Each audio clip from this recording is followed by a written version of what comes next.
여러분들의 부동산 길라잡이 부동산 가이드 진행의 강주리입니다.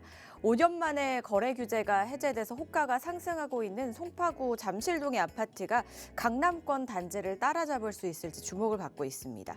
특히 이제 부동산 커뮤니티를 중심으로 강남의 이제 강남구 개포동과의 비교에 좀 불이 붙었다고 하는데요. 토지 거래 허가를 풀고 집값이 나날이 고공행진할 수 있을지 그 시장의 향방 저희와 함께 하시면서 체크해 보시기 바랍니다.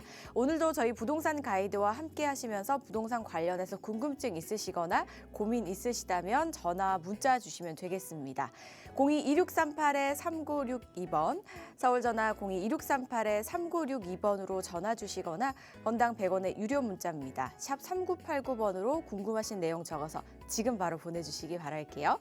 자, 그럼 부동산 가이드 오늘도 힘차게 출발하시죠.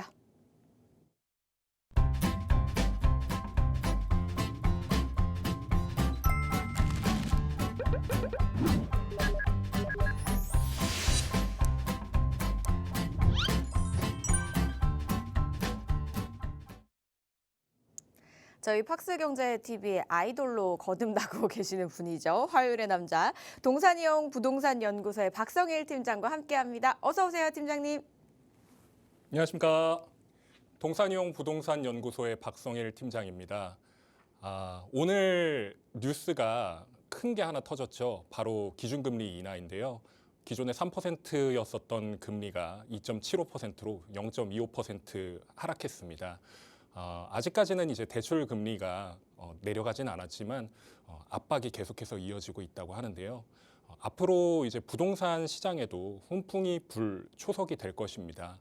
아울러서 그 토지거래 허가 구역도 해제가 된 지 열흘이 넘었거든요. 이런 것들이 우리나라 부동산의 상승을 견인할 수 있는 그런 것들이 될 것이라고 보고 있어서 시청자 여러분들께서도 이런 것들을 좀 주목하시고 트렌드에 쫓아가시면 좋은 결과 있을 거라고 생각합니다. 오늘 방송도 끝까지 시청해 주시길 부탁드리겠습니다. 네, 부동산에도 흐름과 트렌드가 있기 때문에 전략을 세우기 전에 이 흐름들을 잘 파악하고 세워야 된다는 부분 다들 알고 계실 겁니다. 그래서 전문가와 또 이야기 나눠보시면 좋겠죠. 바로 자리 설명 들어볼게요. 네, 저희 동산이용 부동산연구소에서는 매주 목요일 오후 2시에 세미나를 개최하고 있습니다. 주제가 크게 변하지 않고 있습니다. 왜 그러냐면 저희가 지금 집중적으로 보고 있는 것이 결국엔 이제 강남권역 그리고 재개발이 얼마만큼 빨리 이루어질 것인가 하는 그런 지역들을 선별해서 설명을 드리고 있기 때문입니다. 물론 재건축도 좋고 아파트들도 좋지만 지금 비용이 많이 들어가고 있거든요. 그 비용이 많이 들어가는 것과 더불어서 반대로 이제 재개발이라든지 아니면 초기 재개발 그리고 돈이 좀 덜 들어가는 지역들 한국인들은 싼 걸 참 좋아하거든요. 싸고 좋은 걸 찾기 때문에 저희도 열심히 싼 거 좋은 거 찾고 있습니다. 이런 것들을 나눌 수 있는 그런 자리니까요. 관심 있는 분들은 많은 참석을 부탁드리겠습니다. 네, 참석하셔서 다양한 궁금증도 해결해 보시고요. 이야기도 나눠보시기 바랄게요. 문의사항은요. 02-2638-3962번과 샵 3989번으로 연락 주시면 되겠습니다. 저희는 본격적으로 강의를 들어볼게요. 요즘 소문났어요. 팀장님 강의가 너무 알차다고 소문이 나서 나날이 저희 진짜 시청률과 조회수가 엄청 오릅니다. 명품 강의로 소문이 났는데 그래서인지 오늘따라 유난히 팀장님이 좀 더 긴장돼 계시는 것 같아요. 팀장님 좀 편한 표정으로 편하게 강의 전해주시기 바라겠습니다. 오늘 주제 이제 토지거래 허가구역 해제가 부동산 시장에 어떤 영향을 미치는지 준비해 주셨다고 하니까요. 조금 더 재밌게 한번 들어보겠습니다. 네, 먼저 강의에 앞서서 시청자 여러분들께 감사 인사부터 전달해드려야 될 것 같아요. 저도 이제 들은 얘기인데 이제 그 팍스 경제 TV에 유튜브 채널이 있습니다. 그 유튜브 채널에서 가장 많은 조회수를 기록했다고 합니다. 시청자 여러분들께 다시 한번 감사드리고 앞으로 더 좋은 정보로 찾아뵐 수 있는 그런 전문가가 되도록 노력하겠습니다. 오늘 소개해드릴 내용은요. 토지거래 허가제 해제된 구역들이 굉장히 많거든요. 이 해제가 불러올 여파, 토어제 해제가 쏘아올린 작은 공이라는 제목을 담아봤습니다. 좀 익숙하신 문구이실 거예요. 제가 이 제목을 선택한 이유는 1978년도에 그 조세희 작가님께서 책을 지으신 게 있습니다. 난장이가 쏘아 올린 작은 공이라는 책인데요. 그 책도 지금에 와서 좀 이제 다시 한번 생각이 나는 것인데 결국엔 그것도 양극화와 더불어서 급격한 산업화, 도시화에 관련된 문제들이 담겨 있는 거거든요. 토지거래 허가제도 마찬가지로 그러한 문제들이 담겨져 있는 것들이 굉장히 많습니다. 이런 것들이 좀 이제 맞아 떨어지는 게 있다 보니까 이렇게 제목을 짓게 되었고요. 특히나 이 강남 일대가 가장 많은 주목을 받고 있고 가격의 견인도 이루어지고 있는 곳이기 때문에 이 부분을 좀 집중적으로 다뤄보도록 하겠습니다. 여러분들이 그 강남이라고 하면 생각나는 게 어떤 게 있으실까요? 저는 강남에 대한 지역을 분석할 때 이것저것 많이 찾아봤는데 이 문구가 가장 눈에 띄었습니다. 바로 이 0.1%라는 숫자인데요. 이 0.1%가 가진 힘에 대해서 이야기를 해보고자 합니다. 어떤 거를 의미하실지 굉장히 궁금해하실 것 같아요. 이 0.1%라고 하면 강남 3구, 그러니까 서초, 강남, 송파가 이 강남 3구에 속해 있죠. 근데 이 강남 3구의 땅이 전 국토, 우리나라 영토의 0.1%에 불과하다고 합니다. 그 말인즉슨 이 강남 3구가 0.1%밖에 안 된다라는 거죠. 근데 신기한 것은 이 0.1%의 땅이 강원도, 경상도, 충청도, 전라도 이 땅들을 다 합친 금액과 이 0.1%의 땅을 합친 금액이 똑같다고 합니다. 땅값이요. 굉장히 놀라운 일입니다. 이 0.1%의 그 토지에서 그만한 규모가 이 전역을 커버할 수 있다는 의미거든요.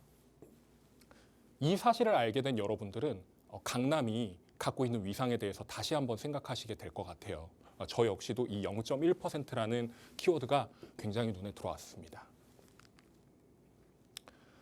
지난 방송에서도 설명을 드렸던 이 아크로 리버파크 2016년도에 준공이 되었었는데요. 지어진 지 3년도 채 되지 않아서 2019년도에 평당 1억 원을 찍었습니다. 평당 1억이라고 하면은 지금은 막 그렇게 놀랍지 않으실 것 같은데요. 이 당시에 평당 1억이라는 숫자는 굉장히 놀라운 것이었습니다. 사실 1억이라는 돈이 그렇게 작은 돈이 아니거든요. 근데 이 아크로 리버파크가 평당 1억 아파트라는 그런 상징성을 가지게 되면서 반포에 새롭게 올라가는 신축 아파트들의 가치 평가가 다시금 되었다. 이렇게 볼 수 있겠습니다. 현재는 54억 8천만 원의 최근 실거래가가 찍혀 있거든요. 최고가가. 이것을 평당 가격으로 환산하면 대략 1.6억 정도 됩니다. 1억 6천만 원이요. 한 평에 1억 6천만 원이라는 겁니다. 굉장히 놀라운 가격인 거죠. 레미안 원베일리, 우리나라에서 가장 비싸다고 하는 아파트입니다. 물론 고급 아파트 제외하고요. 일반적인 그 주거 지역으로서의 대단지 아파트에서는 가장 비싼 아파트인데요. 이것도 평당 2억을 돌파한 지 얼마 되지 않았습니다. 불과 한 2달에서 3달, 이제 3달 넘어가는 차이인데요. 물론 이런 1억이나 2억이나 찍었던 그 단지 그리고 안에 동호수 같은 경우에는 로얄동, 로얄층인 경우가 굉장히 많거든요. 특히나 이것도 마찬가지인데 한강 뷰가 보이는 그런 호실인데 얘마저도 지금 2억을 호가를 하였고 실거래가가 찍혔고요. 그리고 펜트하우스 있죠, 펜트하우스. 이 펜트하우스의 지금 호가가 얼마인지 아시나요? 250억입니다. 250억. 가늠이 되시나요? 아파트 하나가 평형이 조금 넓고 한강이 보인다 해서 250억입니다. 이걸 평당으로 환산하면 대략 2억 6천만 원 정도가 됩니다. 여러분들이 보시기에 이 강남의 아파트 가격이 비정상이라고 생각하시나요? 평당 1억을 찍었던 아크로 리버파크 때도 똑같았습니다. 90% 이상의 일반적인 사람들이 와, 이건 말도 안 되는 금액이다. 이 가격은 미쳤다라고 이야기를 했습니다. 근데 불과 채 4년, 5년 됐을까요? 5년 정도 되었죠. 5년 정도 된 그 시기에 2배가 뛰었다라는 거. 이 점을 상기시킨다면 강남에 들어가야 될 명분에 대해서 다시 한번 생각하시게 된다는 것이죠. 제가 되게 재밌는 데이터를 하나 가져왔습니다. 제가 직접 계산을 했는데요. 물론 이게 정확한 계산은 아닙니다만 재미로 보시라고 설명을 드리려고 이렇게 준비를 해왔습니다. 이 아크로 리버파크 실제 이제 최근에 거래됐던 그 사례를 비교를 해보았는데요. 이 계약 면적 기준입니다. 계약 면적. 그냥 건물을 지었을 때 어느 정도 돈이 들어갔느냐 34평 기준입니다. 34평 기준으로 이거를 단순히 곱하면은 2억 돈밖에 되지 않아요. 근데 여기 3억 4,800만 원이 찍혀 있다는 것은 제가 이제 그 외의 면적까지 다 포함했기 때문에 뭐 관리실이라든지 아니면 공용시설이라든지 뭐 계단, 엘리베이터 이런 것들 있죠. 이런 것까지 다 했을 때 건물을 짓는 데 비용이 들어갔던 건 대략 3억 5천밖에 들어가지 않은 겁니다. 아랫단 한번 보실까요?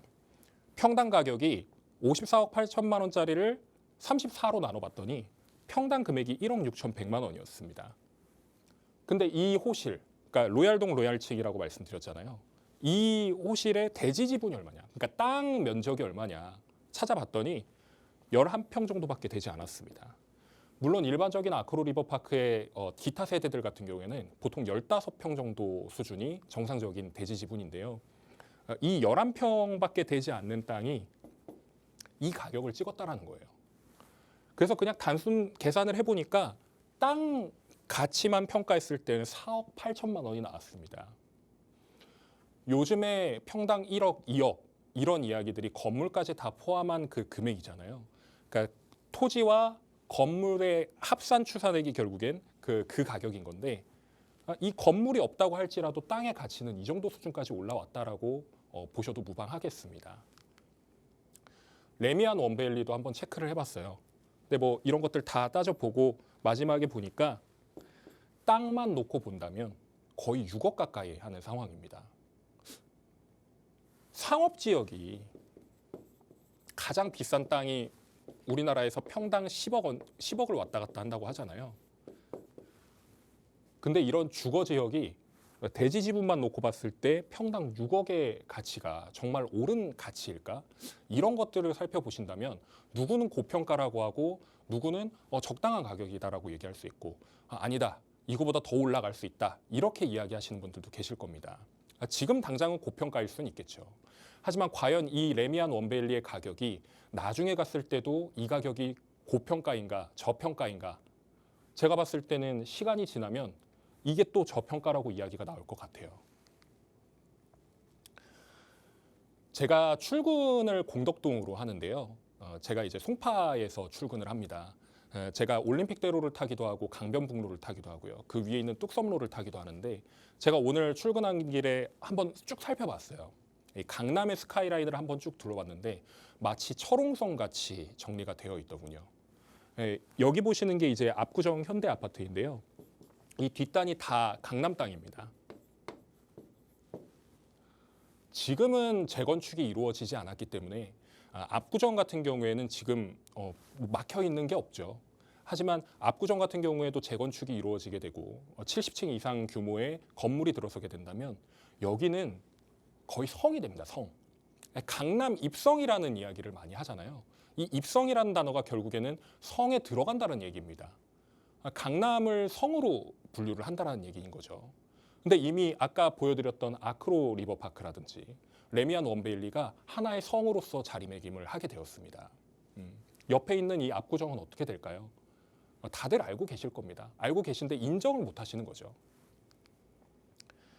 강남이 좋은 이유에 대해서, 그 강남 권역이 좋은 이유에 대해서 이야기를 하자면 말로 형용할 수 없을 만큼 굉장히 많은 장점을 가지고 있습니다.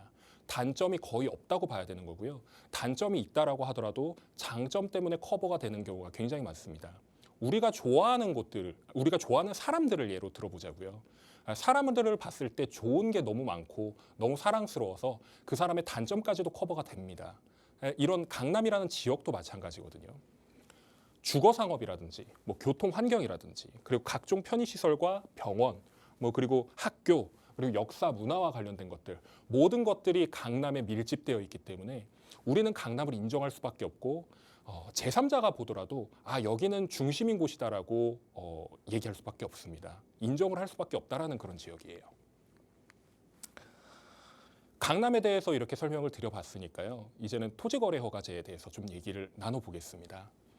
사실 이 토지거래 허가라고 하는 것은 저는 항상 이제 이 말의 뜻을 설명을 드립니다. 이 토지라는 건 결국에 이제 땅이거든요. 한번 해석을 해볼까요? 땅을 거래할 때 허가를 받아라, 승낙을 구해라라는 얘기입니다. 아래에서도 설명드렸듯이 땅 투기 억제를 위해서 장관이라든지 시도지사에게 거래에 대한 걸 승인을 받아야 되는 겁니다. 그러니까 이제 이거 같은 경우에는 이제 지정에 대한 얘기인데요. 그러니까 지정에 대한 부분을 얘네들이 한다라는 거죠. 장관과 시도지사가 한다라는 내용이고요. 뒤에서 이제 설명드릴 거는 결국에 이제 허가권자가 누구냐? 시장, 군수, 구청장이 되는데, 그러니까 결국에 일정 규모 이상의 주택, 상가, 토지, 그러니까 뭐 아파트가 됐건 빌라가 됐건 아니면은 또 땅이 됐건 이런 것들을 거래할 때 허가를 받아야 된다라는 얘기입니다. 토지거래 허가구역에 들어가게 되면요, 결국에는 이제 각종 규제가 이제 걸리게 되는데, 허가 대상 면적만 이제 따져놓고 보면은 주거 지역 같은 경우에는 6제곱미터 초과되는 경우, 그러니까 대지 지분이 6제곱미터, 그러니까 6제곱미터를 그 평수로 계산을 하면 대략 2평이 채 안 됩니다. 상업 지역 같은 경우에는 5평이 채 안 되는 거죠. 그 말인즉슨 결국엔 이러한 땅을 가지고 있는 건축물들이라면 무조건 토지거래 허가를 받아라라는 내용인 거고요. 그리고 토지거래 허가구역의 가장 메인인 게 결국엔 주택 수가 최종적으로 하나의 주택만 가지고 있을 때, 그러니까 무주택이거나 1주택인 사람이 기존의 주택을 처분하고 들어가야 된다는 게 가장 큰 단점입니다. 사실 이 토지거래 허가라고 하는 것은 78년에 박정희 정권 때 처음 시작이 됐던 거거든요. 그러니까 주거 안정을 위해서 그걸 보장하기 위해서 만들어진 제도인데, 계속해서 말들이 많았습니다. 뭐 재산권 침해라든가 아니면 뭐 각종 규제에 얽매여서 뭐 가격이 막 급변한다든지 이런 이야기들이 많았는데, 결국에는 헌법재판소에서는 합헌이라는 이야기를 계속하게 되었었죠. 근데 이러한 것들이 재산권을 계속 침해한다라는 얘기가 있었습니다.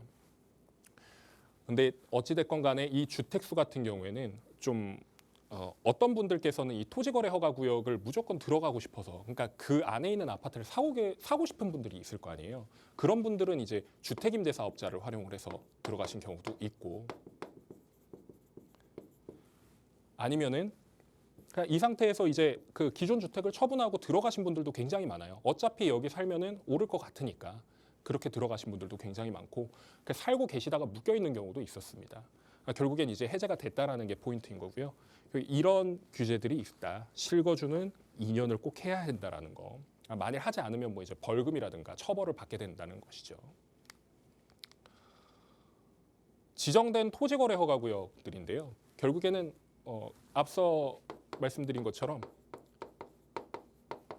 그 좀 높게 올라갈 지역들, 그러니까 가격이 좀 이제 급상승하고 막 이제 투기가 우려되는 지역들의 그 토지거래 허가구역을 지정하게 된 것이었고, 그와 더불어서 이제 화면에서 보시면은 더 잘 보이실지는 모르겠어요. 제가 설명을 드리자면 강남 서초 자연녹지 지역이라고 하면 그린벨트입니다. 개발 제한 구역 서리풀지구라고 되어 있는 곳도 서리풀지구 일대에 있는 그린벨트인 거고요. 근데 이 그린벨트마저도 지금은 이제 해제를 할 거라고 이야기를 하고 있죠. 왜 해제를 하는 걸까요? 이 그린벨트 땅을 결국엔 정리를 해서 여기다가도 아파트를 짓겠다 하는 내용이 담겨 있습니다. 그래서 불과 몇 달 전까지만 하더라도 개발 제한 구역에 투자를 하니 많이 이런 뉴스들도 많이 보셨을 거예요. 결국엔 이제 트렌드가 계속해서 옮겨져 가고 있다. 이렇게 보시면 되겠고, 그 아랫단에 보시면 이제 재건축이라든가 재개발에 대한 이야기들이 굉장히 많을 겁니다. 모아타운도 마찬가지로 이제 모아타운은 소규모 재개발이거든요. 결국에 재개발의 일환인 건데, 이런 재건축 재개발이 이루어지게 되면 거기에 사람들이 많이 몰린단 말이에요. 이 몰리는 걸 차단하기 위해서, 몰린다라는 건 어떤 의미입니까? 사람들이 몰리면 당연히, 그러니까 건물은 예를 들어서 한 3개가 있는데 사람들은 한 100명이 모인단 말이에요. 그러면 100명 중에 하나인 내가 여기를 너무 갖고 싶고 너무 사고 싶어서, 그러니까 예를 들어서 1억이었던 가격이 계속 파죽지세로 치솟습니다. 물론 천장은 있겠지만요. 주변 가격과 비례해가지고 선택을 하시겠지만, 이 천장이 없는 상태에서 올라가게 된다면 여기는 굉장히 심각한 지역이 됩니다. 근데 이런 것들을 차단하기 위해서 막는다라는 것이죠.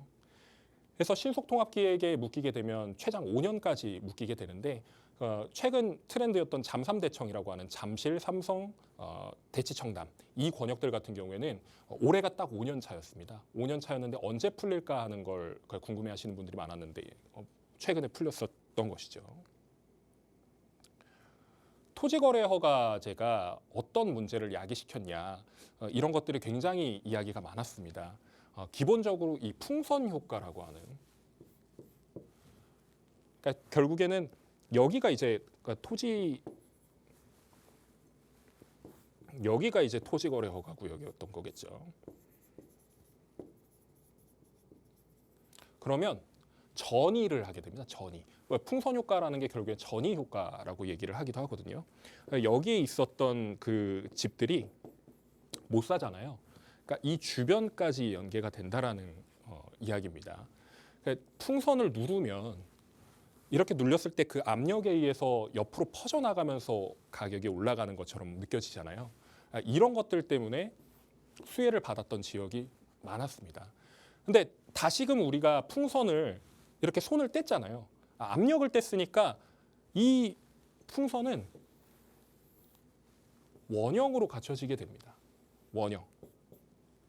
지금 오르는 단지들을 보면요. 오르는 그 아파트들을 보면 결국에는 원래 있었던 풍선의 모양을 다시금 되찾아가는 것.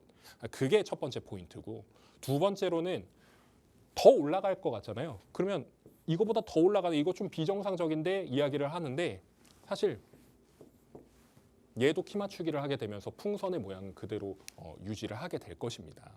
물론 여러 전문가분들께서는 이거를 이제 오래 가지 못할 거다라고 얘기를 하시지만 이거에 대한 파급은 뒤에서 한번 더 설명을 드릴게요.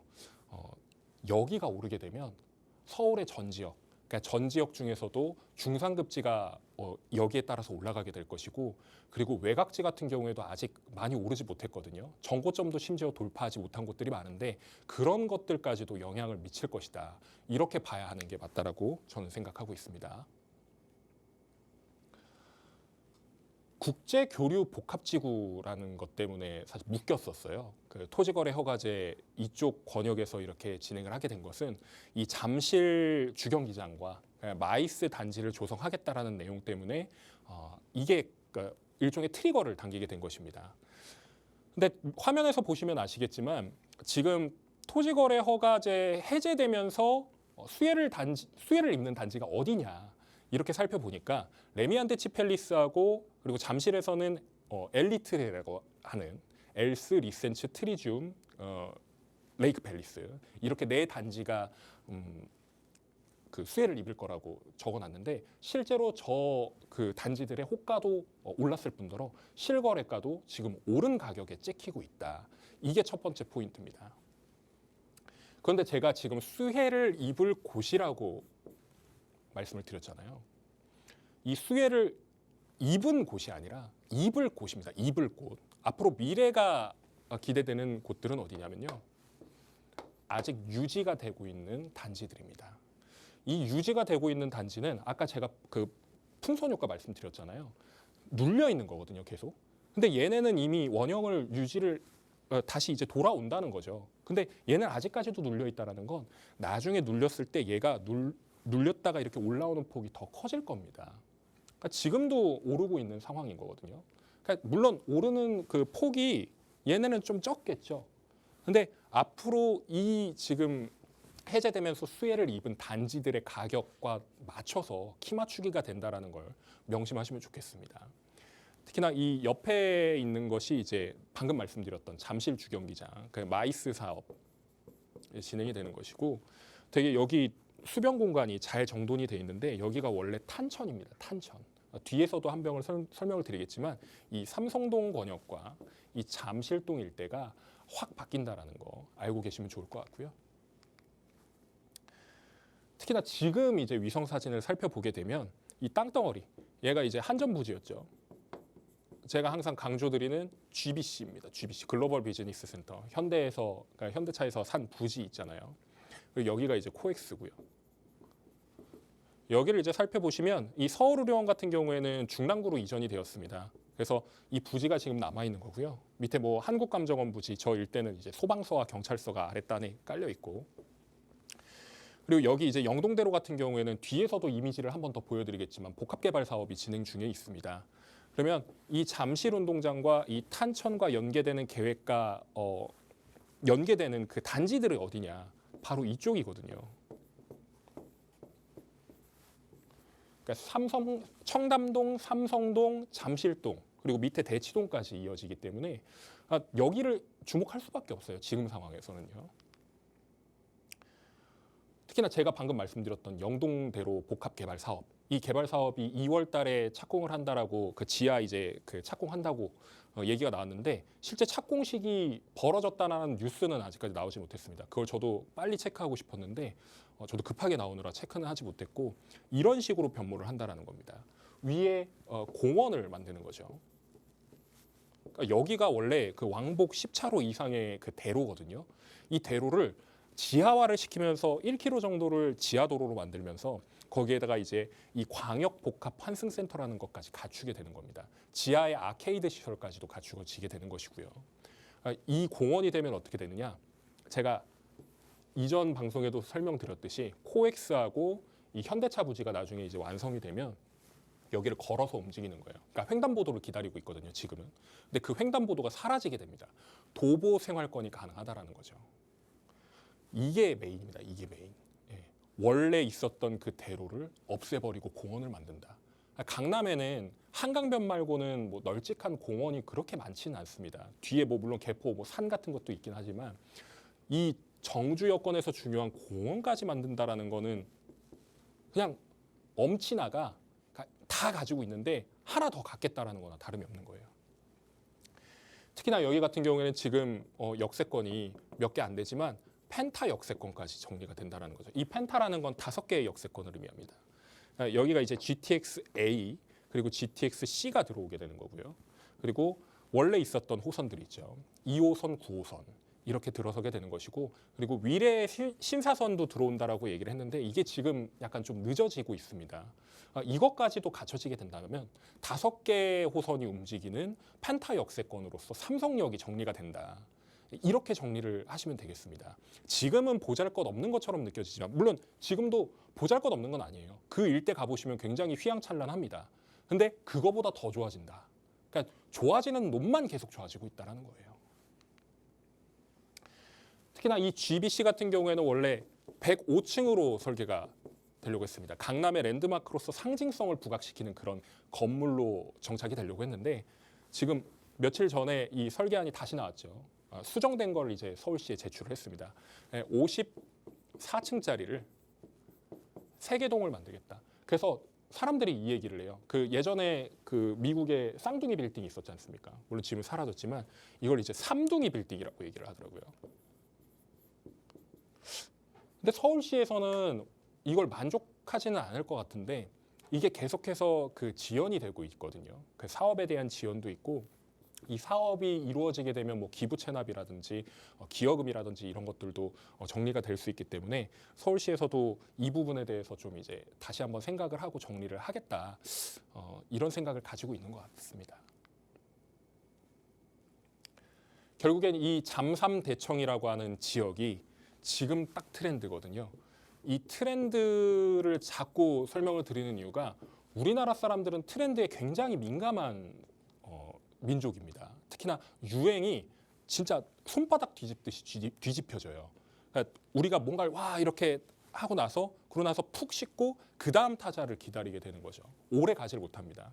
그러면 이 다음에 지역이 어딜까라고 살펴봤을 때 일단 압구정은 이미 지금 올라가고 있어요. 압구정 올라가고 있고, 압려목성이라고 하는 곳들인데 결국에 여의도, 목동, 성수 이런 것들이 좀 이제 또 집중이 될 것이다, 이렇게 보고 있습니다. 왜냐하면 지금 대부분의 다 여기는 지금 구축이거든요. 구축.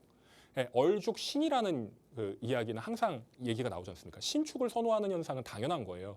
사람들은 새 거를 많이 찾지 않습니까? 근데 지금 구축인 아파트들이 신축으로 올라가게 되면 사람들은 또 그 신축에 미쳐 날뛰게 되겠죠.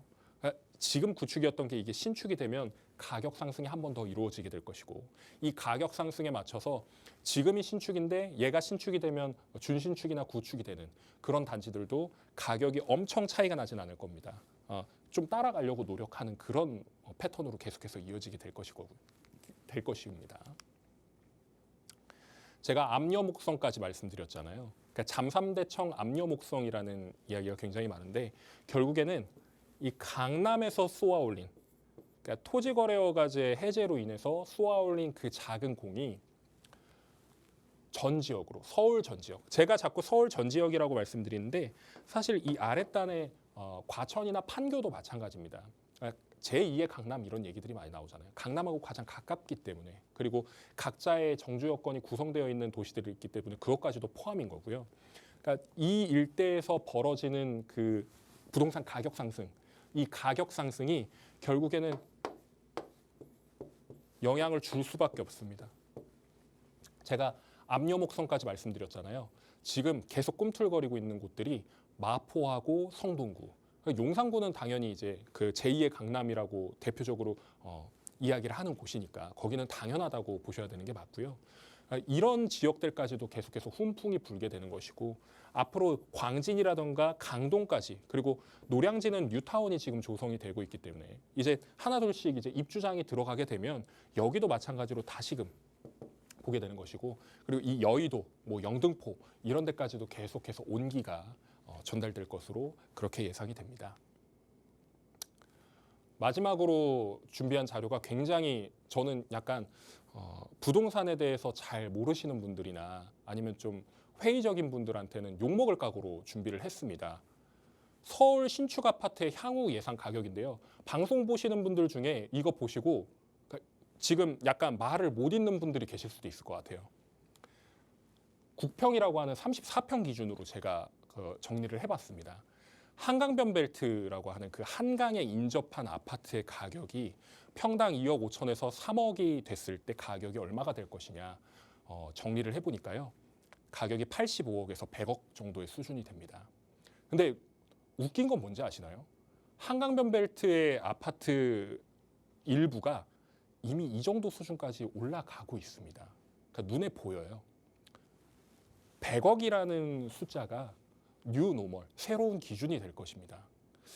이해가 안 되시는 분들 같은 경우에는 네이버 부동산에서 아니면 다른 부동산 채널들에서 한번 살펴보시면 이 가격 그래프가 어떻게 지금 올라가고 있는지 한번 체크를 다시 한번 해보시길 권해드립니다. 특히나 이 강남 권역이라고 아랫단에 정리를 해놓은 곳도 지금 평당 1.5억에서 2억이라고 얘기를 해놨지만 솔직히 계속해서 치솟는 부동산 시장에 맞춰서 이게 가격이 딱 도달하게 되면 이 가격도 우습습니다. 저는 이 강남 권역이라고 해놨지만 사실 한남 뉴타운이라든지 아니면 용산의 일부분이라든지 이런 곳들도 여기에 맞춰질 거라고 예측하고 있고요. 주요 지역이라고 하는 이제 강남 6구라든지 아니면 마용석, 강남 6구는 이제 그 밑에 강남 3구, 서초, 강남, 송파를 제외한 뭐 강동이라든지 동작이라든지 영등포 등을 의미를 합니다. 이런 지역들까지도 이 가격이 될 가능성이 매우 높다. 특히나 위에는 마용성 그리고 요즘에는 광진까지도 이어지고 있거든요. 그런 지역들이 이 정도 가격 수준을 형성할 것이라고 예측을 하고 있고요.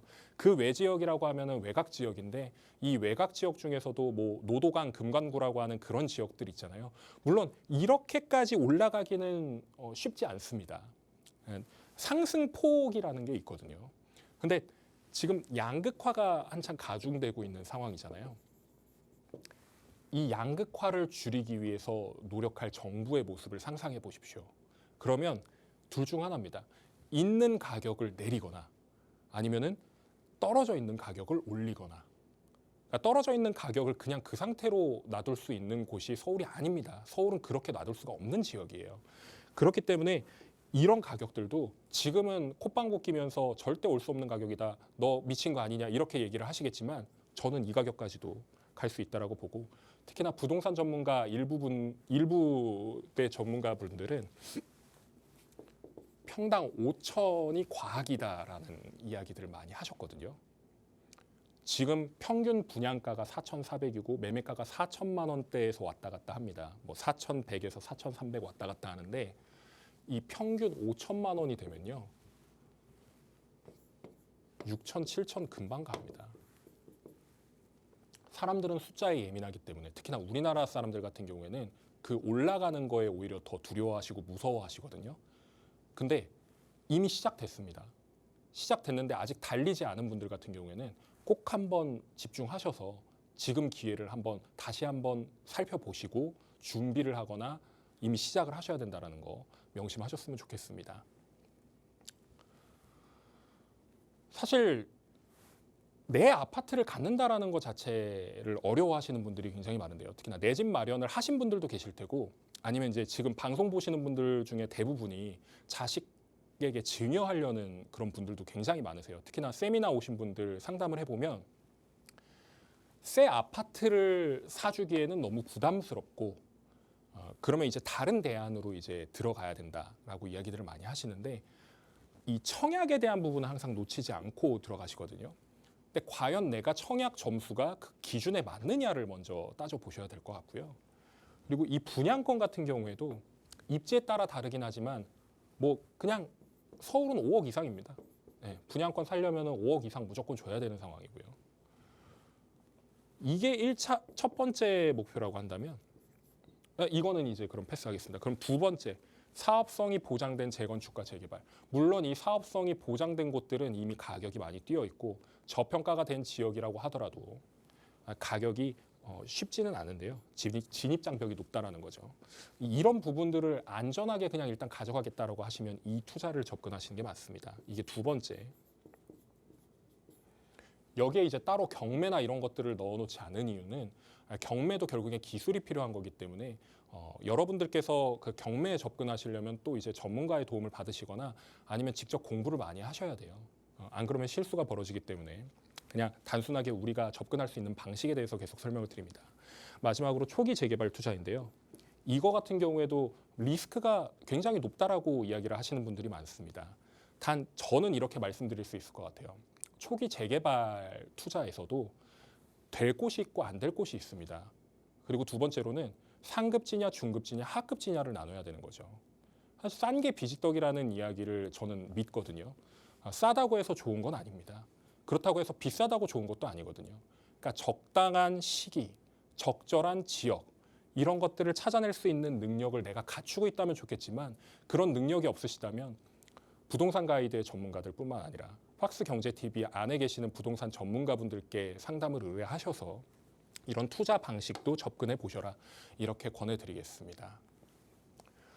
결국 아파트라는 건 처음에 맨 땅에 아파트를 짓지 않은 이상 그러니까 빌라나 단독, 다가구 주택이 밀집되어 있는 지역에서 정비 사업을 통해 아파트가 만들어지는 과정을 겪게 됩니다. 여러분들께서는 지금 내 집 마련을 하고 계신 분도 계시고 한 분도 계시고 아직 못 하신 분들도 계실 테지만 내가 아파트에 들어가고 싶다면 선택은 내가 아파트를 그냥 사거나 아니면 아파트가 지어질 곳을 주목을 해보셔야 되는 거겠죠. 오늘 마지막에 이걸 설명을 드린 건 결국에 내가 강남을 입성하려고 노력을 하려면 내가 돈을 많이 벌거나 아니면 투자에 성공해야 되는데 제가 봤을 때는 지금 돈을 너무 많이 버는 거는 거의 불가능에 가깝다라고 보여지고요. 결국에 내가 강남에 입성하기 위해서는 이런 투자를 계속해서 놓쳐서는 안 된다. 다주택자주기이기 때문에 잠시 멈춰져 있었던 건데 지금 다주택자에 대한 부분을 다시금 이제 살리려고 하고 있습니다. 이런 기회 놓쳐서는 안 되겠죠. 여러분들께서 이런 것들을 꼭 생각하셔서 세미나도 참석하시고 그리고 방송도 많이 시청하셔서 양질의 인사이트 계속해서 얻으시면 좋은 결과 있을 거라고 생각합니다. 토지거래 허가 구역이 해제가 되면서 이 토지거래 허가라는 6글자밖에 안 되는데 이 6글자가 가지고 있는 힘이 정말 어마어마하다라는 생각이 들었습니다. 풍선 효과와 함께 또 그 해제로 인해서 수혜를 받을 수 있는 곳까지 한번 들어봤고요. 또 서울에 이제 내 집 마련을 하기 위한 전략들 어떤 것들이 있는지 지금 간단하게 정리를 해주셨습니다. 지금 보시면 화면에 나가고 있는데요. 이에 맞게 이제 나에게 맞는 전략은 어떤 전략일까 좀 더 자세하게 플랜을 짜보고 싶다 하시는 분들 분들은 세미나에 참석하셔서 전문가와 함께 의견 한번 나눠보시면 어떨까 싶습니다. 공덕동 인근에서 목요일 오후 2시에 진행이 된다고 합니다. 이번 주 목요일 2월 27일로 지금 화면을 나가고 있거든요. 주제도 함께 나가고 있습니다. 평소 관심 있으셨던 주제거나 또는 부동산 관련해서 궁금증 있으신 분들은 참석하셔서 다양한 이야기들 나눠보시기 바랄게요. 문의사항은 02-2638-3962번과 샵 3989번으로 지금 바로 연락 주시기 바라겠습니다. 저희는 또 지금부터 시청자분들의 궁금증 한번 해결해 볼 텐데요. 방송 중에 상담 원하시는 분들도 지금 화면 아래 나가고 있는 번호로 연락 주시면 되겠습니다. 먼저 문자로 바로 만나볼게요. 저희 첫 번째 문자 주신 분은 4417님입니다. 전문가님 안녕하세요. 토지거래 허가구역 해제로 인해서 강남의 집값이 꿈틀댄다고 하는데 일반 서민이 아파트 갭 투자로 접근하기에는 범접하기 힘든 금액인 것 같습니다. 재개발 또는 적은 금액으로 투자할 수 있는 방법은 없는지 전문가님의 조언을 구합니다라고 보내주셨습니다. 맞습니다. 참 저희가 이 강남 아파트 갭 투자라고 해도 접근하기는 참 굉장히 어렵거든요. 불가능하지 않을까 생각하시는 분들 많으실 것 같아요. 그래서 가능하다면 좋겠지만 만약에 불가능하다면 다른 쪽에 어디를 좀 보면 좋을지 상담을 요청하셨습니다. 팀장님 도와주시죠. 네, 우선 서민들이 강남에 접근하기에는 굉장히 어렵습니다. 특히나 그 투자금이 1억 미만이라고 하시는 분들은 좀 외곽 지역에서부터 이제 시작을 하셔야 되는데 이 부동산 같은 경우에 지금 외곽 지역이 아직까지도 이제 눌려 있다라고 말씀하시면 이게 다시금 언제 그 꿈틀댈 것이냐 이런 것들도 지금 거의 불확실하거든요. 그러다 보니까 금액대별로 좀 이제 그 내가 어떻게 플랜을 짜야겠다 이런 생각을 좀 가져보셔야 될 것 같은데 만약에 너무 예산이 적다라고 하시는 분들 같은 경우에는 일단 자금을 모으시거나 아니면 융통할 수 있는 방안을 좀 마련을 해보시면 좋겠다라는 생각이 들고요. 특히나 이제 투자금이 1억에서부터 3억 사이에 계신 분들, 요즘에는 소액 투자를 1억에서 3억 정도를 얘기합니다. 사실 소액이 아니거든요, 서민들한테는. 그럼에도 불구하고 예전에 2천만 원, 3천만 원, 많게는 1억 정도면 투자할 수 있었던 곳들이 불과 7년 정도 만에 이게 10배가 뛰었습니다, 투자 금액이. 그렇기 때문에 우리가 접근할 수 있는 지역은 어딜까? 이런 자세한 상담은 일단 먼저 세미나를 오시면 좋겠다라는 생각을 먼저 전달을 드리겠습니다. 자세한 상담은 세미나를 오시거나 아니면 개별 상담을 요청을 해주시면 좋을 것 같고요. 제가 일단 모든 지역을 다 정리를 할 수 없으니까 강남 지역만 그냥 놓고 정리를 해드릴게요. 압구정 쪽은 좀 이제 빼겠습니다. 왜냐하면 거기는 그 서민들이 접근할 수 있는 영역이 아니거든요. 권역이 아니기 때문에. 일단 이 논현동 권역이 있고요. 삼성동 권역이 있고 역삼동 권역, 대치 권역, 그러니까 도곡은 제외하겠습니다. 그리고 이제 양재, 개포, 그 일원동 쪽이 있는데요. 그 투자에 관심이 많으신 분들이나 아니면 실제로 이제 액션을 취하셨던 분들은 대부분 갖고 계신 데가 이 양재하고 일원동 쪽이 가장 많으실 거고요. 여기가 이제 모아타운, 그러니까 소규모 재개발이라고 말씀을 드렸잖아요. 이 소규모 재개발이 한참 트렌드일 때 접근하셨던 분들이 많이 갖고 계세요. 근데 이 투자가 전혀 나쁘다라는 건 아닙니다. 그러니까 지금 돈 버신 분들도 계실 거예요. 이런 분들은 지금 1차적으로 돈을 버신 거고 그 다음 2차가 어디냐라고 따져봤을 때 지금 이 권역에서는 사실 모아타운을 추진하려고 했으나 실패한 곳들이 굉장히 많거든요. 그 이유가 땅값이 좀 비싸고요. 월세가 좀 높거든요. 그러다 보니까 여기 가지고 계시는 이제 토지주나 건물주분들이 맹렬하게 반대하십니다. 그렇기 때문에 여기 같은 경우에는 개발이 지금 조금 어려운 상태들이에요. 집 주변의 집값들은 비싼데 반대율이 높다라는 겁니다. 특히나 여기 같은 경우에도 마찬가지고요. 근데 제가 위에서부터 설명을 드리자면 이 논현동 권역도 이게 블록이 4개로 나눠져 있거든요. 근데 이 윗땅 같은 경우에는 신사동 권역하고 비슷합니다. 신사동. 그러니까 여기는 그 사옥들이 많고요. 개인이 가지고 소유하고 있는 것들이 굉장히 많습니다. 통건물로 가지고 있는 게 굉장히 많아요. 그렇기 때문에 저기 같은 경우에도 서민들이 조금 접근하기는 어려운 권역이다 이렇게 말씀드릴 수 있고 이 삼성동 일대 같은 경우에도 굉장히 많이 올랐습니다. 뭐 살려고 하면 그냥 앞자리가 10이에요. 10.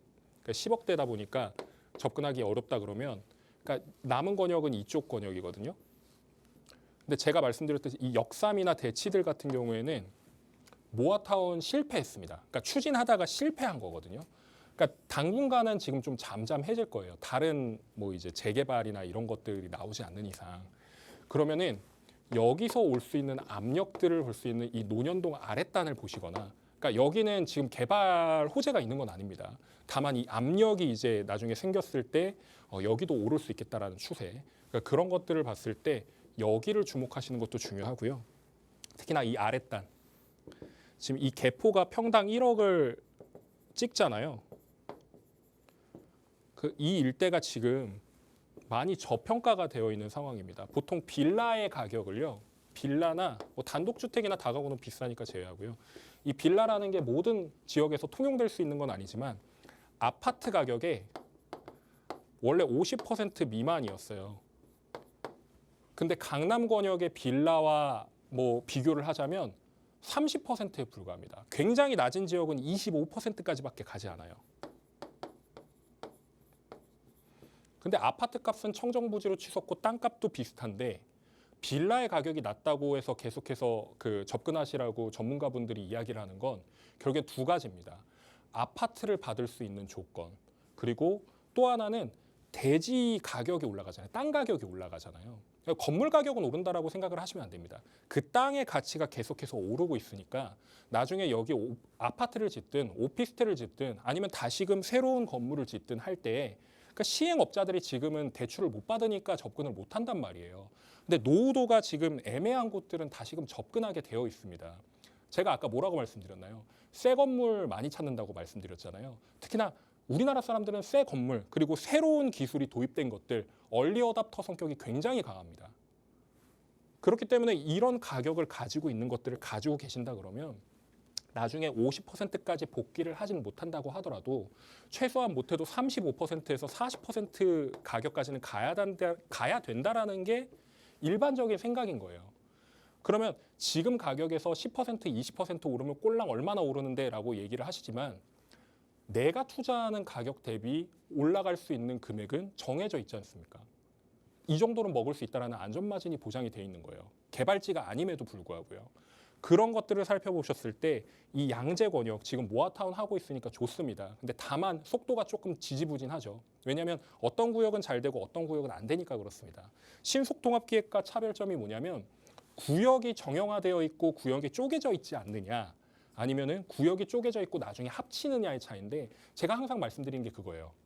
조각 케이크냐 아니면은 통으로 된 케이크냐를 설명을 드리거든요. 신속통합기획은 조각 케이크가 아닙니다. 통 케이크예요. 근데 모아타운은 조각 케이크입니다. 누가 한 조각을 그냥 안 주면은 전체적인 케이크의 모양이 완성이 되지 않아요. 케이크는 케이크이죠. 케이크는 곧 아파트지 않습니까? 근데 이 아파트의 원형은 갖춰져 있는데 완전한 대단지 아파트로 구성이 되기는 조금 어렵다. 모아타운이 나쁘다라는 건 아닙니다. 단지 완성이 되면 다 좋은 건데 그러니까 이런 지역들 같은 경우에는 지금 지지부진한 상황이 그런 이유들 때문이다라고 말씀을 드리는 거고 이 개포 같은 경우에는 한 번 했다가 실패한 이력이 있습니다. 그러나 그 실패한 이력이 강남에 대한 그 입지에 대한 부분 그러니까 너네가 강북에서 재개발 많이 하는데 여기서 재개발하면 너네가 뭐가 되겠니? 잠깐 좀 참아. 그리고 노후도도 뭐 괜찮잖아. 이렇게 그냥 한번 넘어간 거거든요. 나중에 압력이 들어오게 되면 제가 아까 뭐라고 말씀드렸죠? 평당 1억 옆에 이 사이를 두고 1억이에요. 그럼 얘도 34평 받으면 34억짜리 아파트 됩니다. 이런 것들을 생각해 보시고 투자 금액이 여기는 아마 2, 3억 정도 될 거예요. 2, 3억 정도를 내가 융통해서 여기에 투자하신다거나 아니면은 이 논현동 일대를 한번 주목을 해보시고 그렇게 정리를 해보시면 더욱 좋겠습니다. 세미나 한번 참석해 보셔서 이야기 한번 들어보시죠. 네, 일단 강남 지역 내에서만 설명을 해주셨으니까 이 부분 참고해 보시고요. 나에게 맞는 또 플랜을 원하시는 분들은 세미나 활용해 보시기 바라겠습니다. 문의 전화는 화면 아래 나가고 있는 번호로 많은 연락 주시기 바랄게요. 저희는 여기서 또 인사를 드리도록 하겠습니다. 저희 방송에서 제공하는 정보는 투자 판단에 대한 조언일 뿐 해당 부동산의 가치, 상승과 하락을 보장하지 않는다는 점 기억해 주시기 바라겠습니다. 남은 하루 즐겁게 보내시기 바랄게요. 시청해 주신 여러분 고맙습니다.